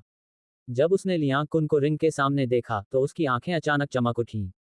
कुन भाई, क्या आप ऊपर आकर खेलना चाहते हैं? हालांकि उसने इसे विनम्रता से कहा था, लेकिन उसमें उकसावा बहुत तेज था। लियांग कुन ने बनावटी मुस्कान दी। जरूरत नहीं है। नीले शॉर्ट्स वाला मुक्केबाज पीछे नहीं हटा। उसने अपनी आंखें घुमाई और लियांग कुन के बगल में खड़े यूहिंग को घूरा। ए सुंदर लड़के, क्या तुम ऊपर आकर हाथ आजमाना चाहते हो? अगर तुम्हें लड़ना नहीं आता तो कोई बात नहीं, मैं तुम्हें सिखा दूंगा। सबकी नजरें यूहिंग पर टिक गईं। वह वाकई बहुत सुंदर था। लियांग कुन गुस्से और हंसी के बीच झूल रहा था। जैसे ही वह कुछ कहने वाला था, उसे यूहिंग ने रोक दिया। यूहिंग मुस्कुराया। ठीक है, हर समय घर पर प्रशिक्षण लेना वास्तव में उबाऊ और नीरस था। अब कोई खुद उसे मुकाबले के लिए बुला रहा था। वह कैसे मना कर सकता था? यूहिंग भी इस अवधि के दौरान अपने प्रशिक्षण के परिणाम देखना चाहता था। लियांग कुन ने अवचेतन रूप से उसे मना करना चाहा, लेकिन उसने अपनी बात बदल दी। यू शाओ, मैं आपके लिए उपकरणों का एक नया सेट लाता हूँ। लियांग कुन को याद था कि यूहिंग ने एक बार अकेले ही हाई स्कूल के 5 छात्रों को हराया था, और यूहिंग ने उस पर एक परिपक्व, शांत और बुद्धिमान व्यक्ति की छाप छोड़ी थी। वह निश्चित रूप से कोई जोश में होश खोने वाला लापरवाह युवक नहीं था। अब जब यूहिंग ने चुनौती स्वीकार करने की हिम्मत दिखाई थी, तो वह जरूर आश्वस्त होगा। लियांग कुन यूहिंग के उत्साह को कम नहीं करना चाहता था। इसके अलावा, उसके रहते हुए कुछ गलत नहीं होगा। लियांग कुन जल्दी से यूहिंग के लिए एक बनियान, शॉर्ट्स, नरम तलवे वाले जूते, एक प्रशिक्षण हेलमेट और बॉक्सिंग दस्ताने ले आया जो उसके शरीर के अनुसार सही थे। यूहिंग ने लॉकर रूम में कपड़े बदले और बॉक्सिंग रिंग में आ गया। उसका शरीर नीले शॉर्ट्स वाले मुक्केबाज जितना मजबूत नहीं दिख रहा था, और उसका चेहरा काफी छोटा लग रहा था। दर्शकों में से किसी ने नहीं सोचा था कि यूहिंग जीत सकता है। सस्पेंस बस इस बात का था कि यूहिंग कितने राउंड तक टिक पाएगा। कुछ लोग यूहिंग को दया और दूसरों के मजे लेने शार्डनफ्रॉइडर की दृष्टि से देख रहे थे। वह चाहे कितना भी सुंदर क्यों ना हो, अगर उसे बुरी तरह पीटा गया तो वह अच्छा नहीं लगेगा। नीले शॉर्ट्स वाला मुक्केबाज मुस्कुराया। उसे नौसिखियों के साथ खेलना सबसे ज्यादा पसंद था। लियांग कुन रेफरी बनने के लिए ऊपर गया। उसने नीले शॉर्ट्स वाले मुक्केबाज को चेतावनी दी, बिग डॉग, अपने व्यवहार पर ध्यान देना। मुक्केबाज ने उसे देखकर दांत दिखाए। वह पहले से ही लियांग कुन को पसंद नहीं करता था और उसे बॉक्सिंग रिंग में सबक सिखाना चाहता था। अगर लियांग कुन ऊपर नहीं आया, तो वह यूहिंग का इस्तेमाल लियांग कुन को नीचा दिखाने के लिए करेगा। लियांग कुन ने उसे नजरअंदाज किया और यूहिंग से पूछा, क्या हम बॉक्सिंग के नियमों के अनुसार चल सकते हैं? अगर यूहिंग को समझ नहीं आता, तो इसे फ्री फाइट मुक्त लड़ाई में बदलना ठीक था। यूहिंग ने सिर हिलाया। उसने जो क्लोज कॉम्बैट करीबी लड़ाई कौशल हासिल किए थे, वे लियांग कुन की कल्पना से परे थे। बॉक्सिंग उसका केवल एक छोटा सा हिस्सा थी। तो चलिए शुरू करते हैं। बॉक्सिंग रिंग में बहुत सारे नियम और प्रक्रियाएं नहीं थीं। जैसे ही अस्थायी रेफरी लियांग कुन ने बोलना बंद किया, नीले शॉर्ट्स वाला मुक्केबाज आगे बढ़ा और तेजी से यूहिंग के करीब आ गया। उसने यूहिंग के चेहरे पर सीधा मुक्का मारा। उसकी गति बहुत तेज थी और उसके मुक्के फुर्तीले और शक्तिशाली थे। जब कोई नौसिखिया इस मुक्के का सामना करता, तो वह समय पर प्रतिक्रिया नहीं दे पाता। वह दंग रह जाता। हालांकि यूहिंग जैसे इसके लिए तैयार था। उसने अपना सिर झुकाया और बहुत कम अंतर से मुक्के से बच गया। तारांकन धप, तारांकन तारांकन। अगले ही सेकंड, एक लाल बॉक्सिंग दस्ताना नीले शॉर्ट्स वाले मुक्केबाज की ठुड्डी पर जोर से लगा। ये यूहिंग का लेफ्ट हुक था। लियांग कुन सहित किसी ने भी यूहिंग के जवाबी हमले को स्पष्ट रूप से नहीं देखा। उनके पास प्रतिक्रिया करने का समय भी नहीं था कि उन्होंने नीले शॉर्ट्स वाले मुक्केबाज को रिंग में पीछे गिरते देखा। ये लगभग उसके पिछले प्रतिद्वंद्वी जैसा ही था। पूरा अखाड़ा शांत हो गया। दर्शक हताशा में एक दूसरे को देखने लगे। बस इतना ही। लियांग कुन सबसे पहले होश में आया। वह जल्दी से मुक्केबाज के पास झुका और उसका चेहरा थपथपाया। बिग डॉग, क्या तुम ठीक हो? मुक्केबाज ने चक्कर खाते हुए अपना दाहिना हाथ उठाया और तुरंत गिरा दिया। हालांकि यह कोई बड़ी बात नहीं थी, लेकिन वह पूरी तरह से सुन्नत स्टंट हो गया था। लियांग कुन ने सिर हिलाया और खड़े होकर यूहिंग को थम्स अप अंगूठा दिखाया। अद्भुत। वह जानता था कि यूहिंग के कौशल अच्छे हैं, लेकिन उसने कभी नहीं सोचा था कि वह इतना सटीक होगा। जो मुक्केबाज अभी हारा था, वह एक अनुभवी खिलाड़ी था जिसने कई पेशेवर मैच खेले थे। यूहिंग के सामने वह एक बार भी नहीं झेल सका। रिंग के चारों ओर हंगामा मच गया। प्रतिक्रिया देने वाले दर्शक सन्न रह गए थे। उनमें से अधिकांश मार्शल आर्ट स्कूल से थे और जानते थे कि नीले शॉर्ट्स वाला मुक्केबाज कितना मजबूत है। वह होंगबू के शीर्ष 3 टॉप 3 खिलाड़ियों में मजबूती से शामिल था। शुरू में सभी ने सोचा था कि वह यू हिंग को बिना किसी प्रयास के हरा देगा, लेकिन यू हिंग ने उसे एक ही चाल में नॉकआउट कर दिया। कई लोगों को लगा कि उनकी सामान्य समझ ही पलट गई है। मार्शल आर्ट स्कूल के एक कर्मचारी की मदद से नीले शॉर्ट्स वाला मुक्केबाज मुश्किल से उठ पाया। हालांकि वह काफी हद तक संभल गया था, लेकिन उसमें यू हिंग के साथ लड़ाई जारी रखने की हिम्मत नहीं बची थी। उसने अपने बॉक्सिंग दस्तानों से अपना चेहरा ढका और चुपचाप रिंग से नीचे उतर गया। यह हार उसके लिए शारीरिक रूप से ज्यादा नहीं, लेकिन मानसिक रूप से बेहद अपमानजनक थी। भविष्य में अपने सहयोगियों का सामना करना उसके लिए कठिन होने वाला था। लियांग कुन ने ईमानदारी से आह भरी, यू शाओ, आप हमारे मार्शल आर्ट स्कूल में प्रशिक्षक इंस्ट्रक्टर के रूप में क्यों नहीं आ जाते? यू हिंग ने अभी जो ताकत दिखाई थी, उसके साथ वह यहाँ छात्रों को पढ़ाने के लिए पूरी तरह योग्य था। यू हिंग मुस्कुराया और उसने सिर हिला दिया। उसके पास पैसे की कमी नहीं थी और न ही बहुत समय था। उसके पास यहाँ प्रशिक्षक बनने की फुर्सत कहाँ थी? उसने लियांग कुन से पूछा, कुन भाई, एक और राउंड खेलें? अभी वाला मुकाबला तो वार्म अप जैसा भी नहीं था। इसमें बिल्कुल मजा नहीं आया। लियांग कुन का मन डोल गया और वह खुशी खुशी मान गया, ठीक है। यू हिंग की लड़ने की शक्ति ने लियांग कुन को थोड़ा शर्मिंदा जरूर किया था, लेकिन वह यू हिंग के साथ हाथ आजमाने का साहस नहीं खोना चाहता था। और उसे विश्वास था कि यू हिंग उसे शर्मिंदा नहीं करेगा। उसने भी शॉर्ट्स, बनियान, सुरक्षा उपकरण और दस्ताने पहन लिए। मैं फ्री कॉम्बैट मुक्त युद्ध में अच्छा हूँ।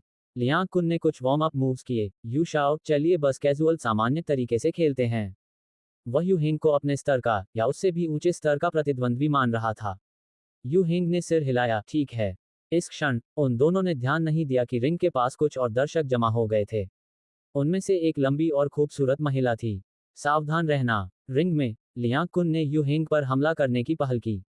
हालांकि उसने कहा था कि वह बस यूं ही खेल रहा है, लेकिन वह पूरी तरह केंद्रित था। वह यू हिंग को अपने सबसे बड़े प्रतिद्वंद्वी के रूप में देख रहा था। साथ ही लियांग कुन अपने हमलों को लेकर बहुत सावधान था। उसने हमले के लिए जो स्थान चुने, वे बहुत सुरक्षित थे। अगर वार लग भी जाता, तो यू हिंग को ज्यादा चोट नहीं पहुंचती। तारांकन पैट। तारांकन तारांकन। यू हिंग ने अपना हाथ उठाया और लियांग कुन के हमले को मजबूती से रोक दिया। उसका शरीर एक इंच भी नहीं हिला। पिछले खिलाड़ी के विपरीत, यू हिंग का इरादा लियांग कुन के साथ अभ्यास स्पारिंग करने का था। लियांग कुन गंभीरता से लड़ रहा था और यू हिंग भी गंभीरता से जवाब दे रहा था। एक पल के लिए रिंग में मुक्के और लातें चलने लगीं। दोनों पक्ष बारी बारी से हमला करने, बचाव करने, बचने और वार को काटने लगे। लियांग कुन की चालें सरल और शक्तिशाली थीं और उसका फुटवर्क, पैर चलाने का तरीका लचीला और विविध था। उसके पास युद्ध का समृद्ध अनुभव था। शुरुआत में वह बहुत संयमित था। हालांकि यू हिंग के निरंतर दबाव में वह अधिक से अधिक ताकत के साथ फटने लगा। ये धीरे धीरे एक सामान्य अभ्यास के दायरे से बाहर जाने लगा। हालांकि लियांग कुन ने अपनी ताकत कितनी भी लगा ली, यू हिंग उसे आसानी से संभालने में सक्षम था। ये वह क्षमता थी जो यू हिंग ने अपनी शीर्ष साइकिक सुपर टैलेंट तारांकन, मानसिक संवर्धन, मेंटल एनहांसमेंट तारांकन तारांकन के जागृत होने के कारण हासिल की थी। उसकी धारणा और प्रतिक्रिया की गति साधारण लोगों से कहीं अधिक थी। इसलिए लियांग कुन के हमले, जो तूफान की तरह तेज और चकाचौंध करने वाले थे, यू हिंग के लिए कोई खतरा नहीं थे। यहां तक कि वह लड़ाई के दौरान सोच विचार में भी खोया हुआ था। यू हिंग को लियांग कुन में सुपर पावर के उतार चढ़ाव का हल्का सा एहसास हो रहा था। यदि उसका निर्णय गलत नहीं था, तो लियांग कुन स्टारफॉल के दिन किसी तारे के संपर्क में आया होगा और उसने अपनी सुपर प्रतिभा जागृत की होगी। हालांकि पहली पीढ़ी के अधिकांश सुपर लोगों की तरह लियांग कुन के जागने की प्रक्रिया बहुत लंबी थी। उसके पास अचानक से सुपर पावर नहीं आई थी। वह धीरे धीरे अपनी सीमाओं को तोड़ रहा था। स्टारफॉल के 10 साल बाद पहली पीढ़ी के कई सुपर लोगों ने अज्ञानता, भ्रम और यहां तक कि डर के बीच अपनी छिपी हुई शक्ति को धीरे धीरे बाहर निकाला। कई लोग गलत रास्ते पर चले गए, जिससे उन्होंने नियंत्रण खो दिया और उनकी मृत्यु हो गई। यू हिंग सोच रहा था कि क्या लियांग कुन को सही रास्ते पर ले जाना चाहिए और उसकी वृद्धि को गति देनी चाहिए। यू हिंग की सुपर टैलेंट की समझ साइकिक टैलेंट के समान थी। आखिर वह कभी लेवल 9 मास्टर मैकेनिक था और उसके पास बुनियादी ज्ञान और सामान्य समझ की कोई कमी नहीं थी। जैसा कि कहा जाता है, एक अनुभवी व्यक्ति संकेतों से ही बहुत कुछ समझ सकता है। अगर इस दुनिया में कोई ऐसा था जो पहली पीढ़ी के सुपर लोगों का सही मार्गदर्शन कर सकता था, तो वह यू हिंग था। एकमात्र समस्या ये थी, क्या लियांग कुन उसे निखारने के प्रयास के लायक था? यू हिंग को लगा कि यह कोशिश करने लायक है। जूजी द्वारा पैदा की गई समस्या को हल करने से लेकर जर्ग रानी के प्रभाव वाली त्यान त्यान को गोद लेने और आज नानी शाओवन को काम पर रखने तक, यू हिंग के लिए लियांग कुन निस्संदेह एक भरोसेमंद और उपयोगी जरिया टूल साबित हुआ था। लियांग कुन ने उसके लिए सब कुछ ठीक से किया था। मूल के 10 वर्ष 10 years ऑफ ओरिजिन सुपर लोगों के उदय की शुरुआत थी। निकट भविष्य में यू हिंग का सामना निश्चित रूप से इससे संबंधित चीजों से होगा। इसलिए ऐसे उच्च गुणवत्ता वाले साथी को तैयार करने की आवश्यकता थी। तारांकन ची तारांकन तारांकन लियांग कुन का मुक्का बिजली की तरह यू हिंग के गाल के पास से गुजरा, जिससे एक जहरीले सांप की तरह फुफकार की आवाज आई। यू हिंग होश में आया, अपने कंधे नीचे किए और एक कदम आगे बढ़कर प्रतिद्वंद्वी की गिरफ्त में घुस गया। तारांकन धप तारांकन तारांकन लियांग कुन अचानक हुए इस हमले से संभल नहीं पाया और पीछे की ओर रस्सियों से जा टकराया। मैं अब और नहीं लड़ रहा, मैं हार मानता हूं। उसने अपने बाएं हाथ से रस्सियों को पकड़ लिया और अपना दाहिना हाथ कमजोरी से हिलाया। अभी अभी किए गए लगातार हमलों ने लियांग कुन की काफी सहनशक्ति स्टैमिना खत्म कर दी थी और वह पसीने से तरबतर था। हालांकि लियांग कुन निश्चित रूप से लड़ना जारी रख सकता था, लेकिन समस्या ये थी कि वह जितना अधिक लड़ता, उसके और यू हिंग के बीच का अंतर उतना ही बढ़ता जाता। इतना बड़ा कि यह उसे हताश कर देता। अब वह लड़ने का जज्बा भी नहीं जुटा पा रहा था। अगर वह लड़ना जारी रखता तो ये शर्मनाक होता। लियांग कुन इसे समझ नहीं पा रहा था। यू हिंग इतना छोटा था, फिर भी उसके पास लड़ने की इतनी उत्कृष्ट क्षमता कैसे हो सकती थी। आजकल मिडिल स्कूल की परीक्षाओं में बॉक्सिंग और मार्शल आर्ट्स का टेस्ट तो नहीं होता। वास्तव में लियांग कुन के पास अभी भी अपना तुरुप का पत्ता था। बस उसने इसे इस्तेमाल करने की हिम्मत नहीं की। यह कोई जीवन मरण की लड़ाई नहीं थी। वह अपने प्रतिद्वंद्वी को तभी चोट पहुंचाता जब उसका दिमाग खराब होता। उसने हार मानना ही बेहतर समझा। हालांकि यू हिंग लियांग कुन की क्षमता को समझना चाहता था, लेकिन अब जब उसके प्रतिद्वंद्वी ने हार मान ली थी, तो लड़ना जारी रखना अच्छा नहीं था। वह मुस्कुराया और लियांग कुन से हाथ मिलाया। अगली बार खेलेंगे। तारांकन तालियां तालियां तालियां तारांकन तारांकन। अचानक रिंग के नीचे से तालियों की जोरदार आवाज आई। उन दोनों ने एक साथ अपना सिर घुमाया और लाल होठों वाली एक खूबसूरत महिला को तालियां बजाते हुए देखा। ली दीदी। लियांग कुन ने जल्दी से अभिवादन किया। आप यहाँ कैसे? महिला मुस्कुराई और बोली, मैंने सुना कि तुम किसी के साथ अभ्यास कर रहे हो, इसलिए मैं तमाशा देखने चली आई। उसकी सुंदर आंखें घूमी और यू हिंग पर टिकी। ये कौन है? लियांग कुन यू हिंग को रिंग से नीचे ले आया। ली दीदी, मैं आपका परिचय कराता हूँ। ये यू शाओ हैं, इस साल की मिडिल स्कूल परीक्षाओं के टॉपर। फिर उसने यू हिंग से परिचय कराया। यू शाओ, ये मेरी बड़ी बहन जैसी हैं, इस मार्शल आर्ट स्कूल की मालकिन। मेरा नाम मैनली है। खूबसूरत महिला ने पहल करते हुए यू हिंग की ओर हाथ बढ़ाया। उसकी आंखों में एक अजीब सी चमक थी। यू शाओ, क्या आप अभी भी मिडिल स्कूल में हैं? मैं हाई स्कूल का पहला साल शुरू करने वाला हूँ। यू हिंग ने उनसे हाथ मिलाया और मुस्कुराया। आपसे मिलकर अच्छा लगा। उसी क्षण यू हिंग को अचानक महसूस हुआ कि उसकी हथेली को सामने वाले की उंगलियों ने धीरे से गुदगुदाया, स्क्रैच था। यू हिंग की आंखों में एक अजीब सी चमक आई। इसका क्या मतलब था? वह इतने स्पष्ट छेड़खानी के कदम को गलत नहीं समझ सकता था। समस्या ये थी कि यू हिंग ने पहले ही साफ कर दिया था कि वह एक संभावित हाई स्कूल छात्र है। वह एक किशोर था। हालांकि वह हैरान था, यू हिंग सतह पर शांत था और उसने शांति से मैनली के नाजुक हाथ को छोड़ दिया। मैनली ने अपनी आंखें झपकाईं। यू शाओ वास्तव में दिलचस्प हैं। अभी उसके मन में अचानक शरारत करने का विचार आया और उसने सामने खड़े युवा को चिढ़ाने की कोशिश की। वह यू हिंग का शर्मिंदा और लाल होता चेहरा देखना चाहती थी। वह बहुत प्यारा होगा। मैनली को अपने आकर्षण पर बहुत भरोसा था। यू हिंग प्यार के पहले जागरण की उम्र में था, इसलिए वह निश्चित रूप से उसके चंगुल से बच नहीं पाएगा। वैसे यू हिंग दिखने में काफी अच्छा था।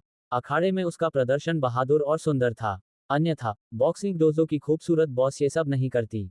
हालांकि उसके आश्चर्य के लिए यू हिंग उदासीन था, जैसे कि उसने उसकी छोटी सी हरकत पर बिल्कुल ध्यान ही नहीं दिया हो। इससे मैनली को निराशा और थोड़ी उदासी महसूस हुई।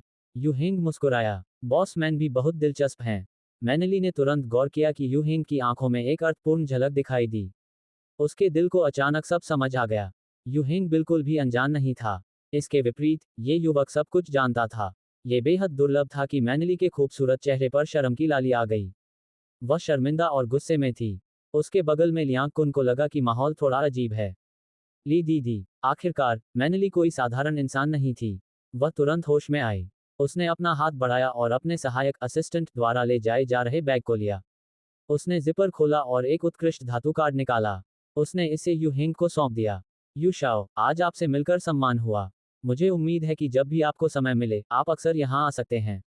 यू हिंग ने इसे शालीनता से ले लिया। धन्यवाद, अलविदा। मैनली ने मीठी मुस्कान दी और अपने सहायक के साथ प्रशिक्षण मैदान से चली गई। जिस क्षण वह मुड़ी, उसने यू हिंग पर गहरी नजर डाली। ऐसा लग रहा था जैसे वह बाद वाले की शक्ल को अपने दिल में याद रखना चाहती हो। यू हिंग ने अपने हाथ में गोल्ड कार्ड रगड़ा और आह भरी। 16 साल की उम्र, कितनी अजीब उम्र है। अगर आप गाड़ी चलाना चाहते हैं तो आपके पास ड्राइविंग लाइसेंस लेने की योग्यता भी नहीं है। यूशाओ, लियांग कुन यू हिंग को लॉकर रूम में खींच लाया और धीमी आवाज में कहा, ली दीदी ने आपको प्लेटिनम कार्ड दिया है। होंगवू बॉक्सिंग डोजो मैनेली का था। हालांकि मार्शल आर्ट क्लब उसके नाम पर एकमात्र व्यवसाय नहीं था। उसका व्यवसाय बहुत बड़ा था। एक असली अरबपति। मैनेली ने यू हिंग को जो प्लेटिनम कार्ड दिया वह एक सुपर वीआईपी था। वह अपने नाम के होटलों, कार डीलरशिप, रेस्तरां और अन्य जगहों पर उच्चतम स्तर की सेवा और छूट का आनंद ले सकता था। ये बताना उचित है कि इस प्लेटिनम कार्ड का उपयोग कियान पैलेस में भी किया जा सकता था। वह ऐसा शीर्ष श्रेणी का सीमित संस्करण कार्ड केवल उन्हीं लोगों को देगी जिन्हें मैनली सबसे अधिक महत्व देती है। लियांग कुन का परिचय सुनने के बाद यू हिंग को अजीब लगा। उसे एक चुटकुला याद आया जो वह अक्सर इंटरनेट पर देखता था, आंटी, मैं अब और मेहनत नहीं करना चाहता। वह खुद को हंसने से नहीं रोक सका। कपड़े बदलने के बाद वह लाउंज में लौट आया। सू शाओवन त्यान त्यान को दूध पिला रही थी। वह उसे बोतल से दूध पिला रही थी। जब उसने यू हिंग और लियांग कुन को वापस आते देखा तो वह हंसे या रोए, समझ नहीं पाए। लिटिल नान, त्यान त्यान इतना खा सकती है। अभी उसने एक बोतल दूध पिया और यह पर्याप्त नहीं था। उसने हंगामा किया और मांगा। मुझे डर था कि उसका छोटा पेट फट जाएगा। यू हिंग को इस बारे में बात करने का अधिकार था। छोटी लड़की की भूख वास्तव में बहुत बड़ी थी। 2 बोतल दूध उसका मानक भूख था। वह दिन में कम से कम 6 या 7 बार खाती थी। यू हिंग का दूध पाउडर बनाने का कौशल लगभग अधिकतम हो चुका था। त्यान त्यान ने इस पर कोई टिप्पणी नहीं की। उसने बोतल पकड़ी और खुशी से चूसा। सू शाओवन ने सुझाव दिया, हमें उसे और पूरक आहार देना चाहिए। चावल का नूडल्स और अंडे की जर्दी। यू हिंग ने अपने हाथ जोड़े। शाओवन दीदी, क्या आप कल से त्यान त्यान की देखभाल कर सकती हैं? हालांकि उसने पहले ही पेरेंटिंग एनसाइक्लोपीडिया और नवजात शिशु देखभाल गाइड जैसी पुस्तकों का एक गुच्छा पढ़ लिया था, लेकिन सू शाओवन की तुलना में वह स्पष्ट रूप से देखभाल में पीछे था। सू शाओवन ने अपने होंठ भींचे और मुस्कुराए। ठीक है, उसने अनुमान लगाया कि त्यान त्यान ने यू हिंग को काफी परेशान किया होगा। इसके बारे में सोचते हुए यू हिंग अभी भी एक किशोर था। उसके लिए 6 महीने के बच्चे की देखभाल करना वास्तव में आसान नहीं था। सू शाओवन मदद करने के लिए बहुत इच्छुक थी। Chirp chirp. जब वे दोनों बात कर रहे थे, छोटी लड़की ने बोतल में सारा दूध पाउडर पी लिया। वह अभी भी शांतिकारक पैसिफायर को काट रही थी और सूखा चूस रही थी। जाहिर है, वह और चाहती थी। हालांकि सू शाओवन और यू हिंग उसे और पीने देने की हिम्मत नहीं कर पाए। जिस त्यान त्यान की दूध की बोतल छीन ली गई थी, वह दुखी हो गई। उसने अपना मुंह फुलाया और भौहें सिकुड़ी। वह एक बहुत ही नाखुश बच्ची की तरह लग रही थी। यू हिंग ने सिर हिलाया। उसने सू शाओवन की बाहों से छोटी लड़की को लिया, उसे स्लिंग में डाला और उसे अपने सामने लटका लिया। त्यान त्यान आज्ञाकारी रूप से उसकी छाती पर लेट गई। उसने डकार ली, ये छोटी लड़की। यू हिंग ने उसके कूल्हे को थपथपाया और सू शाओवन से कहा, तो मैं पहले जाता हूँ। मैं कल घर पर तुम्हारा इंतजार करूंगा। फिर उसने लियांग कुन से कहा, मैं वापस जाकर तुम्हें अपने घर का पता भेज दूंगा। लियांग कुन ने जल्दी से सिर हिलाया। मैं कल शाओवन को पहुंचा दूंगा। वे तीनों एक साथ बॉक्सिंग डोजो से बाहर निकले। लियांग कुन ने पहले यू हिंग को टैक्सी में बिठाया। फिर उसने दूसरी टैक्सी रोकी और सू शाओवन को अपने घर वापस ले गया। जैसे ही वे अपने किराए के स्थान पर पहुंचे, उसे यू हिंग द्वारा भेजा गया स्थान मिल गया। लियांग कुन ने अपने फोन को देखा, फिर आराम से सोफे पर झुक गया और अपनी जांघ थपथपाई। सू शाओवन ने उसे आंखें दिखाईं, लेकिन वह फिर भी आज्ञाकारी रूप से बैठ गई। लियांग कुन ने अपनी पत्नी को अपनी बाहों में लिया और मुस्कुराते हुए कहा, क्या तुम अब संतुष्ट हो? सू शाओवन ने आह भरी। मुझे वास्तव में उम्मीद नहीं थी कि यह शाओनान होगी। उसने एक पल के लिए झिझका और फुसफुसाया, अगर लिली दीदी और उसका बॉयफ्रेंड वापस आ गए तो क्या होगा? मैं परित्याग अबैंडनमेंट के अपराध के बारे में जानना चाहता हूँ। लियांग कुन हंसा। कानूनी तौर पर त्यान त्यान उनकी बेटी नहीं है और मुझे नहीं लगता कि वे वापस आएंगे। सू शाओवन हैरान थी। क्या तुम्हारे पास उनके बारे में कोई खबर है? लियांग कुन ने सिर हिलाया। इसके बारे में चिंता मत करो। यू शाओ की मदद करो त्यान त्यान की अच्छी देखभाल करने में। वह हमारे साथ बुरा व्यवहार नहीं करेंगे। दरअसल, उसे कुछ खबरें कम या ज्यादा पता थीं। दक्षिणी बर्मा कैसी जगह थी? वह एक नरक था जो लोगों को बिना हड्डी उगले खा जाता था। लियांग कुन ने पहले लिली के बॉयफ्रेंड को देखा था, इसलिए वह जानता था कि वह किस तरह का इंसान है। लिली के दिमाग में भी पानी भरा था। उसने अपनी बेटी को छोड़ दिया और बॉयफ्रेंड को ढूंढने दक्षिणी बर्मा चली गई। यह एक ऐसी यात्रा थी जहां से वापस नहीं आया जा सकता था। वह भाग गई, लेकिन जाने से पहले उसने सू शाओवन के मेहनत से कमाए पैसे भी ठग लिए। भले ही लियांग कुन के पास उनकी मदद करने का कोई रास्ता होता, वह ऐसा नहीं करता। ये तथ्य कि उसने दूसरे पक्ष को 2 बार लात नहीं मारी, यह उसकी सबसे बड़ी दया थी जो वह दिखा सकता था। इसी तरह लियांग कुन नहीं चाहता था कि उसकी पत्नी का उस तरह के सड़े हुए इंसान से कोई संबंध हो। सू शाओवन का ध्यान उसकी बातों से भटक गया। शाम को मैं मॉल जाकर कुछ चीजें खरीदूंगी जिनकी शाओनान को जरूरत है। लियांग कुन ने अपनी पत्नी के चेहरे को चूमा। आज रात मेरा कोई कार्यक्रम नहीं है, मैं तुम्हारे साथ चलूंगा। सू शाओवन धीरे से उसकी बाहों में झुक गई, खुशी से भरी हुई महसूस कर रही थी। लियांग कुन ने सू शाओवन को गले लगाया, ये सोचते हुए कि उसे भविष्य में उसे एक बड़ा आश्चर्य जरूर देना चाहिए।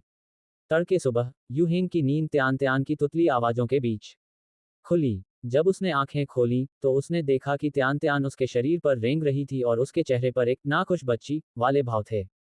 नन्ही बच्ची पालने से रेंग कर यहाँ तक आ गई थी। उसका बिस्तर यू हिंग के बिस्तर के ठीक बगल में था, जो एक सुरक्षा रेलिंग से अलग था। सामान्य परिस्थितियों में 6 या 7 महीने के बच्चे के लिए रेलिंग लांघकर यू हिंग के बिस्तर पर चढ़ना मुश्किल होता। हालांकि त्यान त्यान की रेंगने और चढ़ने की क्षमता उसके हमउम्र बच्चों से कहीं अधिक थी। शुरुआत में यू हिंग थोड़ा चिंतित रहता था कि कहीं रेंगते समय उसे चोट न लग जाए या वह गिर न जाए। बाद में उसे पता चला कि यह नन्ही बच्ची स्वाभाविक रूप से अपनी रक्षा करना जानती है। वह बिना किसी दुर्घटना के पूरे दिन ऊपर नीचे चढ़ती रहती थी, इसलिए उसने उसे उसकी मर्जी पर छोड़ दिया। यू हिंग ने हाथ बढ़ाकर उसे धीरे से थपथपाया। वह समझ गया था कि मामला क्या है। वह मुस्कुराया, करवट ली और उठकर बैठ गया। उसने बिस्तर के पास वाली मेज से डायपर उठाए और कुशलता से नन्ही बच्ची को बदला। डायपर इतना भारी हो गया था कि वह लगभग ओवरफ्लो होने वाला था, लेकिन पापा की तरफ से कोई तारीफ नहीं मिली। पफ पफ। सूखे डायपर पहनकर त्यान त्यान को आराम महसूस हुआ। उसकी आंखों में एक प्यारी सी मुस्कान आ गई और उसने अपनी खुशी व्यक्त करने के लिए यू हिंग की ओर एक बुलबुला बबल फुलाया। यू हिंग अपनी हंसी नहीं रोक सका और उसने उसकी छोटी गुलाबी नाक को धीरे से छुआ। यू हिंग द्वारा इस बच्ची को गोद लेने का असल मकसद उस जर्ग रानी, जर्ग क्वीन का गला घोंटना था, जो पुनर्जन्म के दौरान उसके साथ आई थी। लेकिन दोनों पक्षों के बीच शांति समझौता होने के बाद उसे मजबूरन एक स्टे एट होम डैड बनना पड़ा। जर्ग रानी गहरी नींद में सो गई थी और यू हिंग अक्सर इस नन्ही बच्ची की शरारतों से परेशान रहता था। पिछले जीवन का वह गरिमा में लेवल 9 मैकेनिक मास्टर अब डायपर बदलने और दूध बनाने के कौशल में माहिर हो चुका था। वह खुद भी अपनी इस स्थिति पर हैरान था। हालांकि घबराहट से लेकर कुशलता तक के इस सफर में यू हिंग को एहसास हुआ कि अनजाने में ही उसका इस नन्ही बच्ची के साथ एक गहरा रिश्ता बन गया है। वह उसके नए जीवन का एक महत्वपूर्ण हिस्सा बनती जा रही थी। यू हिंग को इससे कोई परेशानी नहीं थी। शायद यही नियति थी। त्यान त्यान ने अपनी नाक सिकुड़ी और अपने नन्हे पंजे लहराते हुए ये या चिल्लाए। उसने अपने होंठ चटकाए। समझ गया। यू हिंग दूध बनाने ही वाला था कि उसे नीचे से आवाज सुनाई दी। उसे तुरंत ऐसा लगा जैसे उसे रिहाई मिल गई हो। वह फुर्ती से त्यान त्यान को लेकर नीचे भागा। उसने उसे अभी अभी आई सू शाओवन को सौंप दिया। शाओवन दीदी, अब यह आपके हवाले है। सू शाओवन सब्जियों से भरा एक बड़ा बैग लेकर आई थी।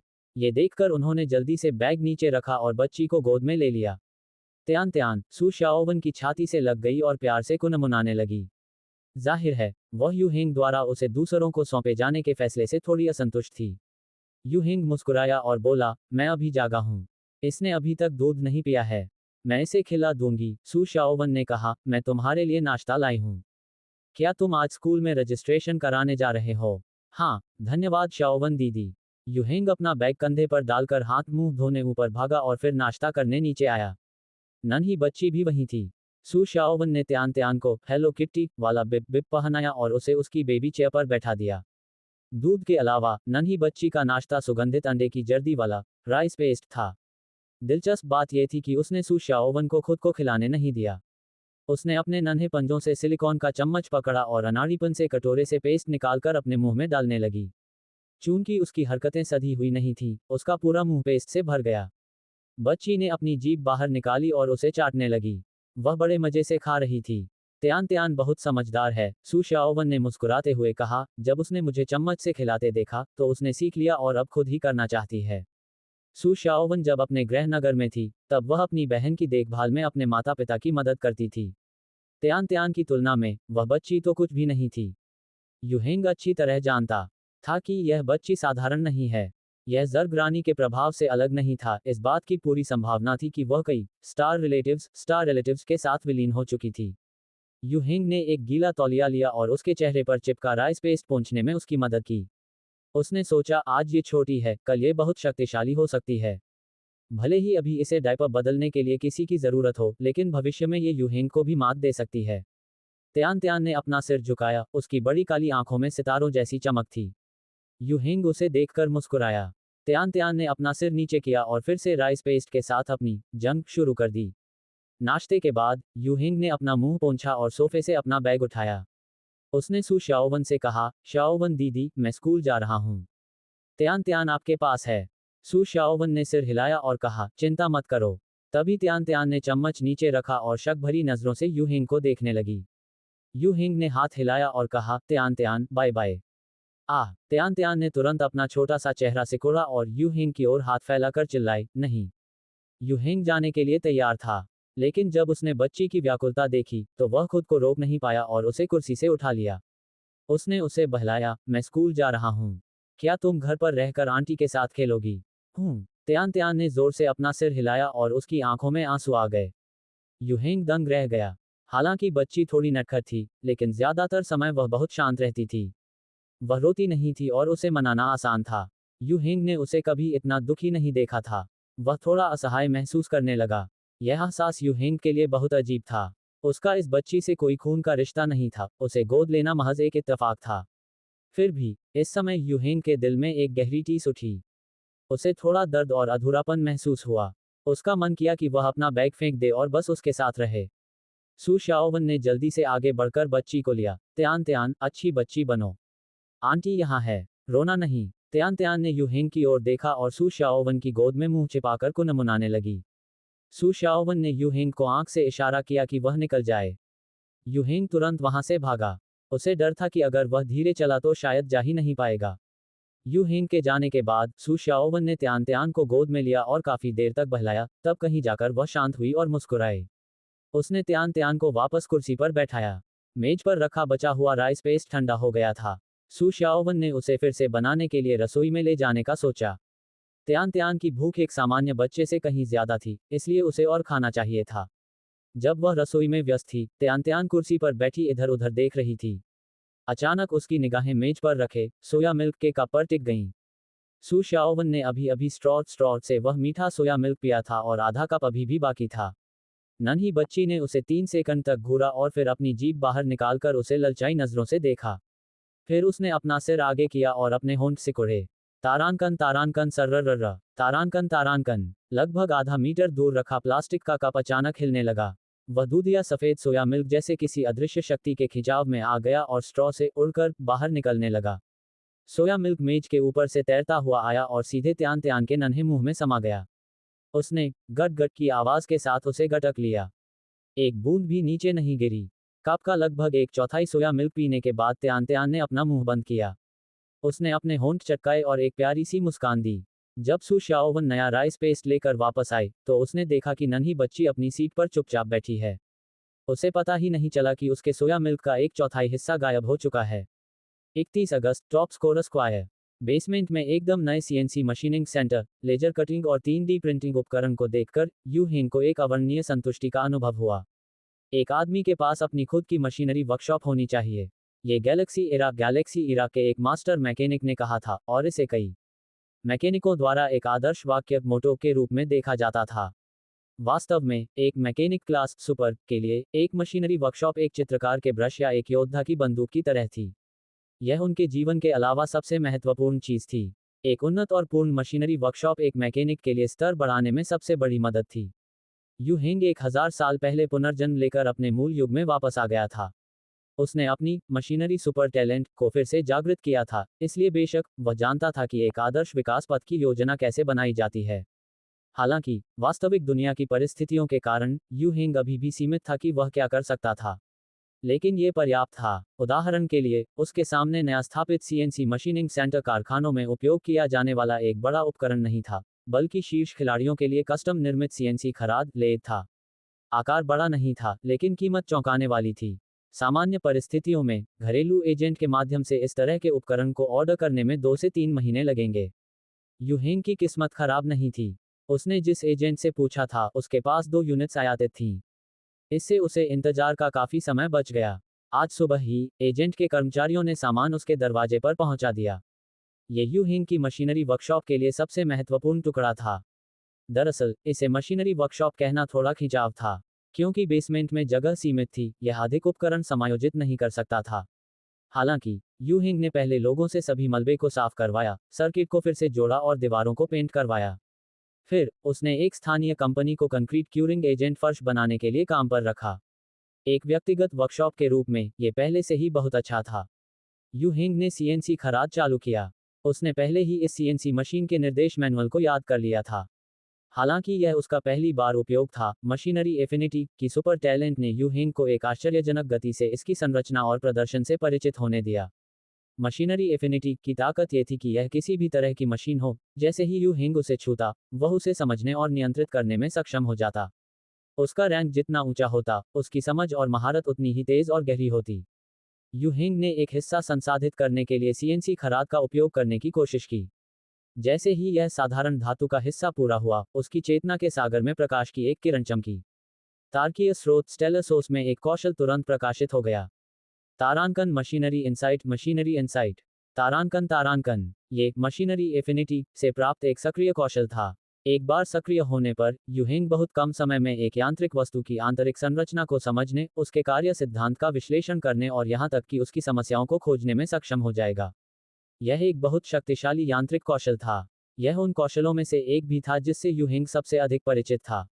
हालांकि उसने उम्मीद नहीं की थी कि पहला मैकेनिकल कौशल जिसे वह सक्रिय करेगा, वह मशीनरी इंसाइट होगा। बेशक यह कोई बुरी बात नहीं थी। फिर यू हिंग ने कुछ और छोटे हिस्से संसाधित किए।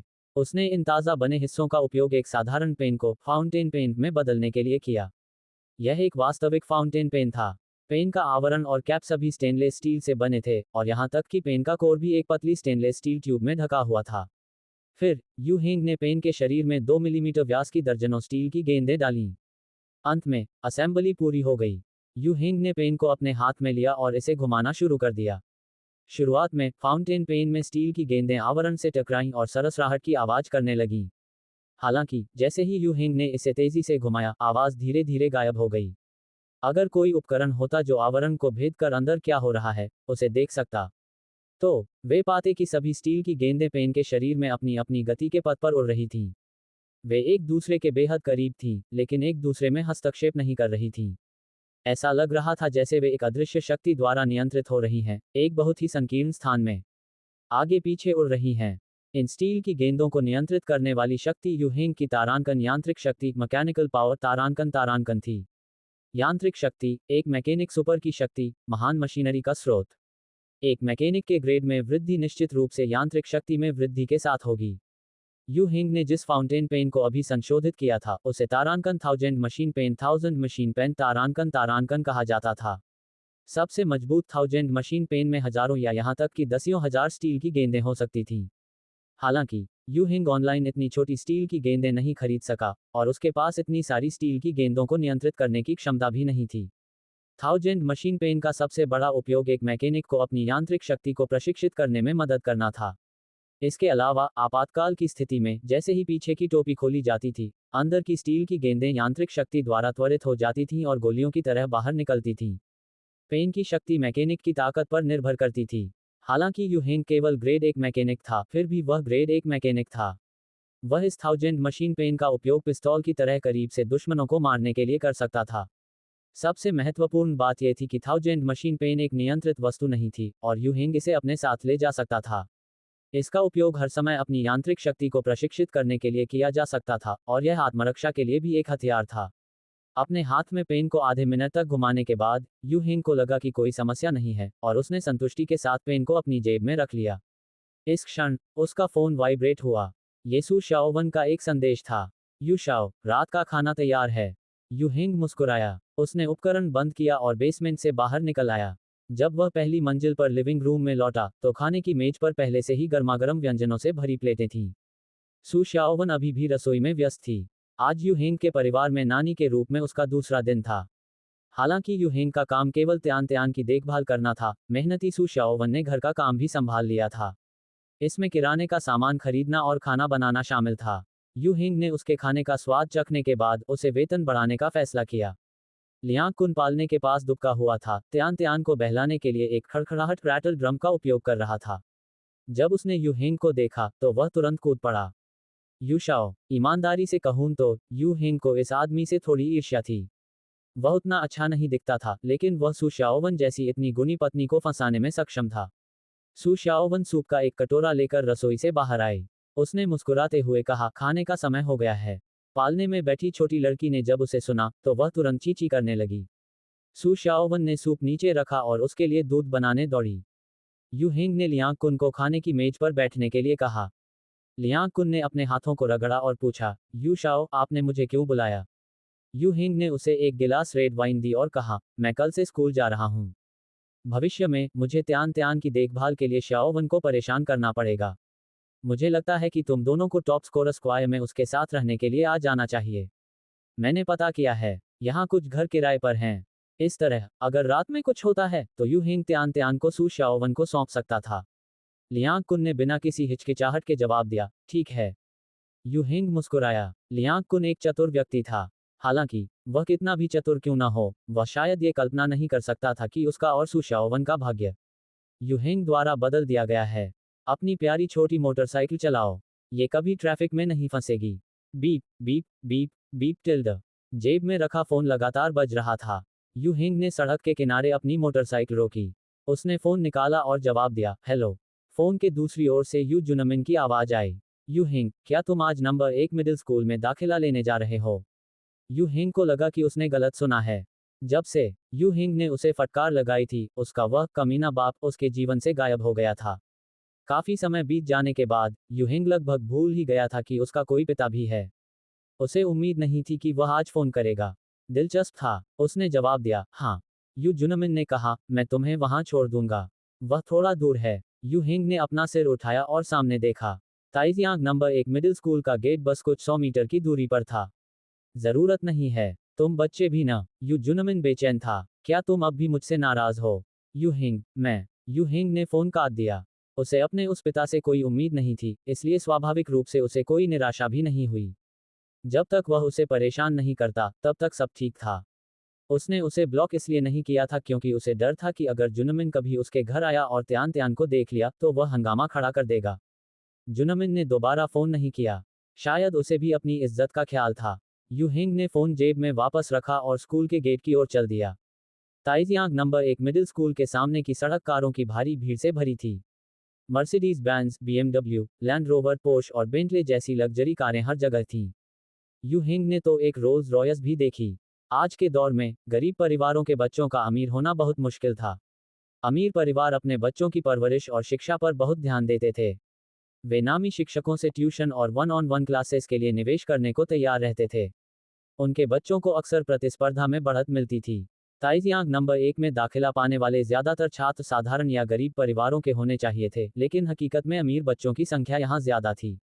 यू हिंग ने अपनी इलेक्ट्रिक मोटरसाइकिल सड़क किनारे पार्क की। ताइजियांग नंबर 1 एक सदी पुराना स्कूल था जो देश के शीर्ष 100 प्रमुख हाई स्कूलों में गिना जाता था। ग्रेटर देन कठोर, सत्य खोजने वाला, मेहनती और उद्यमी। पत्थर की दीवार पर उकेरे गए स्कूल के मूल मंत्र मोटो पर नजर डालते हुए यू हिंग ने अपना बैग उठाया और भीड़ के साथ कैंपस के अंदर चला गया। उसका एक सपना पहले ही पूरा हो चुका था और पिछले जीवन के पछतावे वह इस जीवन में जरूर पूरे करेगा। ज्यादातर नए छात्रों के विपरीत यू हिंग अकेले रिपोर्ट करने आया था।